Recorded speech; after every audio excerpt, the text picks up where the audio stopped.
Hello everyone, it's Shane Kanto, your Wasteland reviewer, and I'm here to review Netflix's new animated feature, Arlo the Alligator Boy. And this is from writer-director Ryan Kriego, who previously has done a lot of work with DreamWorks, whether it's writing or being on the animation team. And this story tells us about this young humanoid alligator who he is let go as a child in a little basket and winds up in the bayous in the deep south and is raised by this sassy old woman who tells him when he is old enough, when he's a teenager, that he's from New York City, and he goes off to meet his father and comes across a whole bunch of crazy characters along the way and tries to find his place in life. And that is the story of Arlo the Alligator. Now, how about the film? So we're getting into this film, and things start off with a quiet and musical and beautiful intro. You know right from the start that this isn't going to be like in-your-face, obnoxious, over-the-top kids movie. You get this beautifully animated, just tranquil, following this basket, very reminiscent, obviously not the tone, but reminiscent of the beginning of Batman Returns, where that was deep and dark and creepy and unnerving as you see Oswald Cobblepot getting put in a basket and floating away. Here, you get him going past the shore and going down the ocean. You get Jersey Shore guys like, hey, what up? And it's just like, as an Italian-American from New Jersey, but you get those moments and you realize very quickly it has a very interesting look to it. It's animated so well and has a very specific design to everything, and it really works for the story because it's strange. This is a world where people live, humanoid animals live, regular animals live. It doesn't do a whole lot of explaining in terms of how some of these beings come about, including Arlo. You don't wind up getting as much as you would have expected or probably wanted to make sense of some of this stuff, but you get enough. It sets up the story and it's there. You have it and you can do what you want with it and you can get past it. And now the animation style is 2D animation. It's very old school. It has that like jumpy kind of like frames in terms of like you can see the framing, and it has a herky-jerky movement, but I like it. It works in terms of the style. There's a very Art Deco look to a lot of things, and it all fits together in a creative and well-visualized way. And I think that's most important, and Kriego does a great job of pulling it all together. And you have Michael J. Woodard, who voices Arlo, and he is really talented. Apparently he was an American Idol contestant. He's fun, he's endearing, and he has a great singing voice. And you have Mary Lambert, who's this big woman named Birdie, who also is endearing and soft-voiced and sings great. And you really have those kinds of moments, and they're a great pair together. And what I really want to talk about real quick is the musical numbers. It's very modern, it's very catchy, it's a lot of fun. And I enjoyed the musical numbers. There's a couple of them throughout the film that really grabbed me, like Change Yourself, which Arlo sings with his dad. And like the messaging is this warped sense of like, if you're weird, you gotta change yourself. And the musical number's great, the choreography is great, but it has that contradictory message to what the film is in the end going to tell us.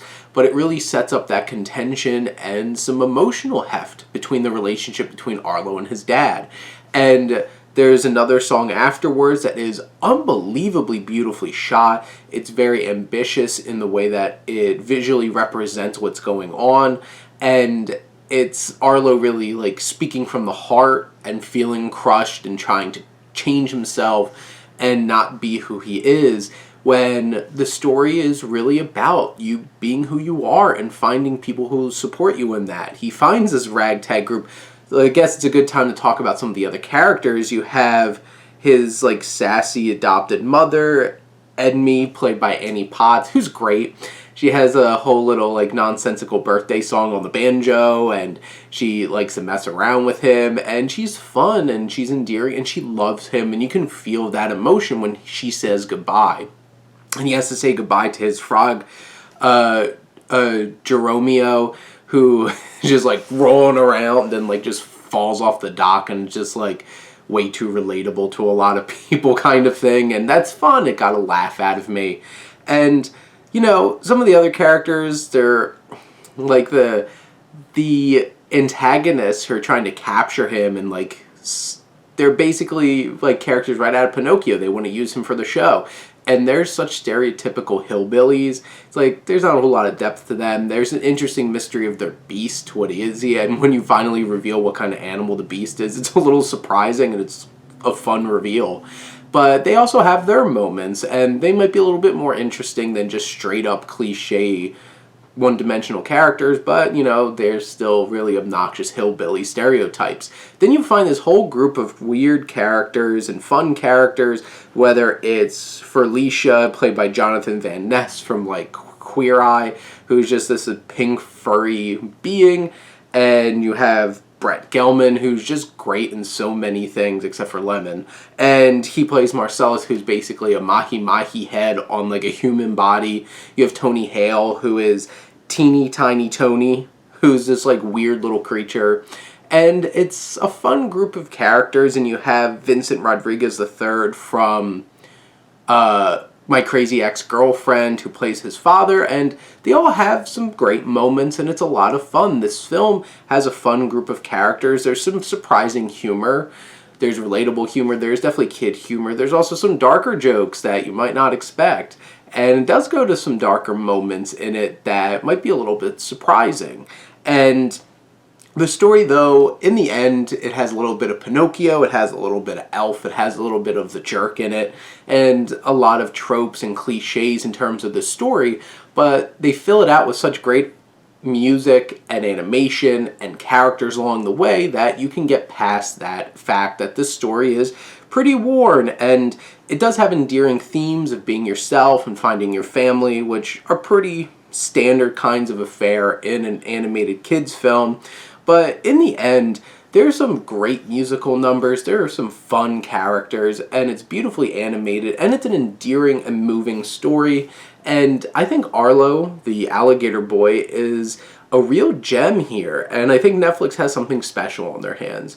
And of course, they're probably going to turn this into a TV show, so I will be watching the TV show. But I'm glad that I checked this out, because I think the whole family can enjoy this.